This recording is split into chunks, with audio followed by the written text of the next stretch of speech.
headed to the mountains.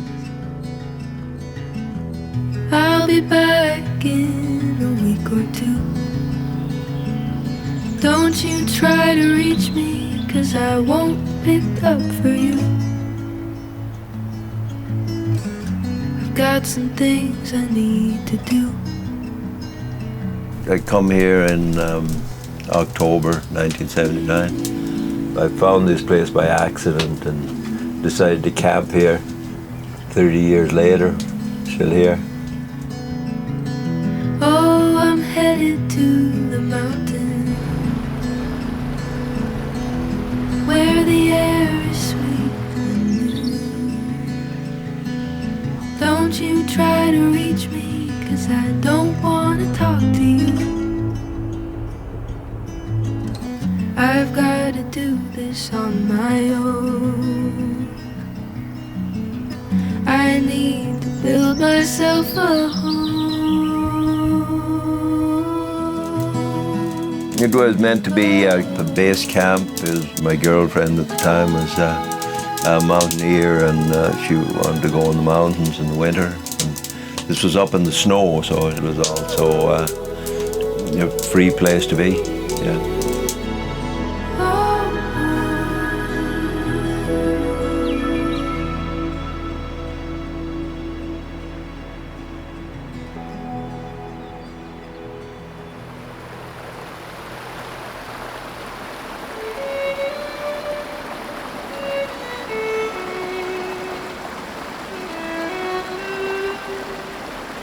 I come from the west of Ireland, and my childhood was, I have fond memories of my childhood and going and the things we did.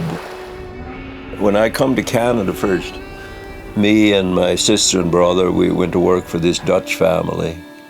They had a mixed market garden, and they grew hay and grain, and they had chickens and cows and all this stuff. And we worked on all these different things. It was very interesting, eh?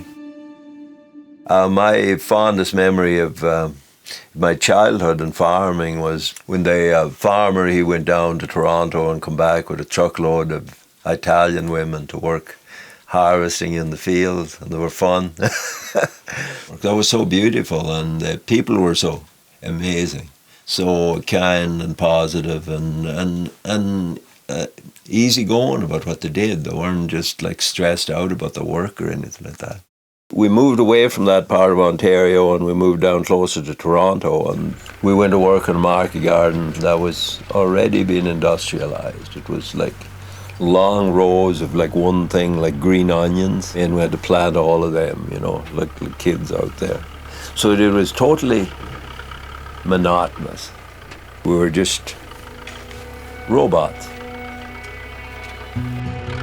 It went from that to me and my brother with spray booms and herbicide. I've seen that in my own life, that abrupt change. And then the farm workers become less and less. The villages from Newfoundland and Nova Scotia, and there are people who went off to Toronto to work in factories.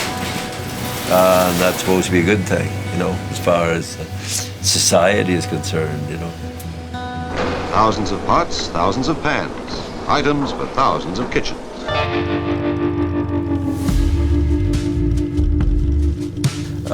I started out my life wanting to make lots of money. I went and worked in the Arctic and ran big machinery and worked long shifts and saved money. But then when I got out in the world, it went really fast.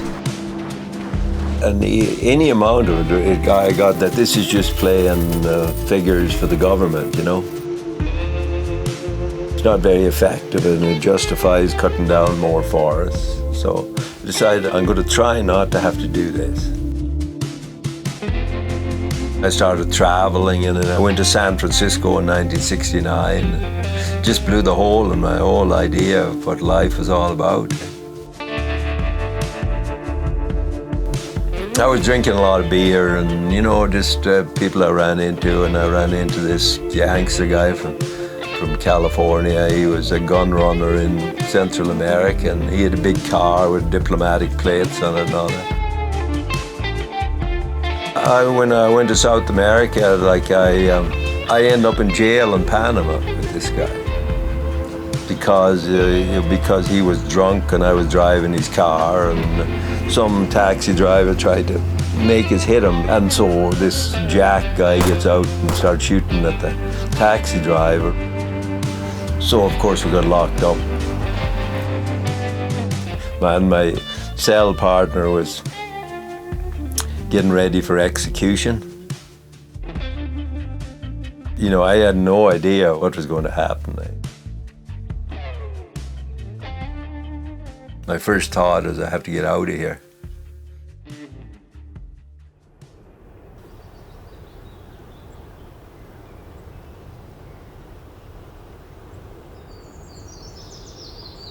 My girlfriend at the time, we were, both of us were homeless, eh? And I was wondering where we were going to spend the winter.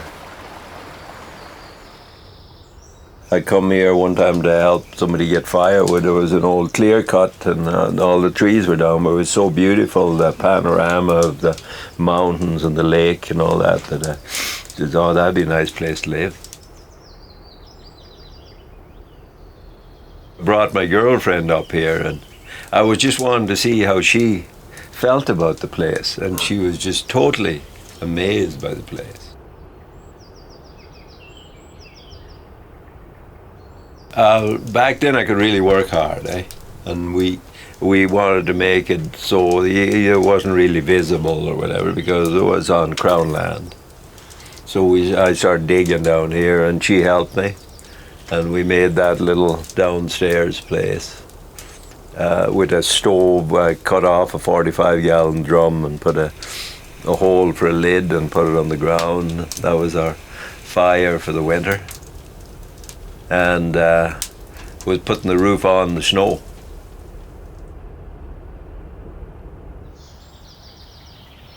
It took me a long time to really feel at home here because of the sort of tenure I had, because I didn't want to get too attached to the place.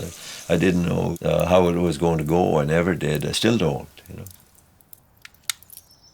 It feels very permanent in the sense that it feels like home. This is most at home I feel any place since I left the place I was born. This is where I decided in the world to settle down. Oh, I'm headed to the mountains, the only place I feel at peace. I knew you'd come after me, so I threw away your keys. But I know you never go when I say leave. I'm headed to the mountains, don't wait up for me. In 1979, I went to an old farmer in the cusp, Christopher Spicer. He was an old Englishman, and he'd been farming over there since 1948. And I walked into his farmyard on Halloween, and it was like going back 100 years. And I seen, you know, his piles of onions and potatoes and cabbages and all this, and how he did things. And that's when I decided that this is what I was going to do. When I started growing food, I come to realize that this is really important, to feed my family and my friends and people around me. And you know, like I wasn't really super aware of why I was doing it. It was just something that was in me, and I was unhappy with the way I was making a living. It was so meaningless. And you know, I've always liked being on the land, and so I decided that I'm going to try and make a living at this. You might think that I spend a lot of time on my own, but I don't. Probably another reason why I'm not fond of machinery and tractors and so on, because the more mechanical advantages you get, the less need you have to communicate with people. And so it dehumanizes the whole thing, and I think that's one of the things wrong with industrial agriculture, is it's a lonely life.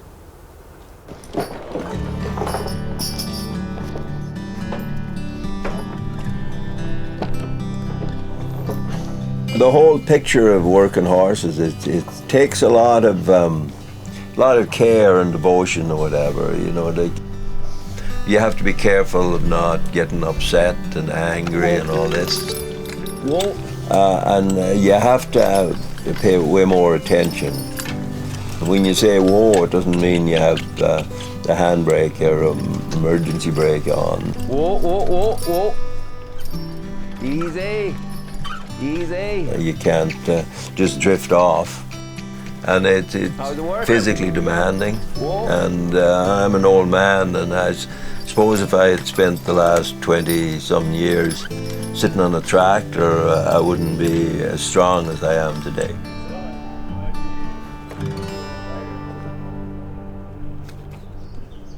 I figure working from the heart and working with a sense of freedom, you gotta have the balance, eh? You have to have the discipline to get up in the morning. You have to be courageous, and you have to put up with discomfort and all this stuff. And then you have to see what you're doing as being fairly important, eh? And maybe a part of your survival, and then you can do what I do. Yeah. You know, when we look at the past, we see the good parts of it, eh? You know, sometimes we have to go back and, you know, take another trail, you know. Maybe that's where we're at. Maybe that's where the human race is at. To me, the biggest tragedy is that there's people today that they don't know why they're alive. They don't know why they're on this earth.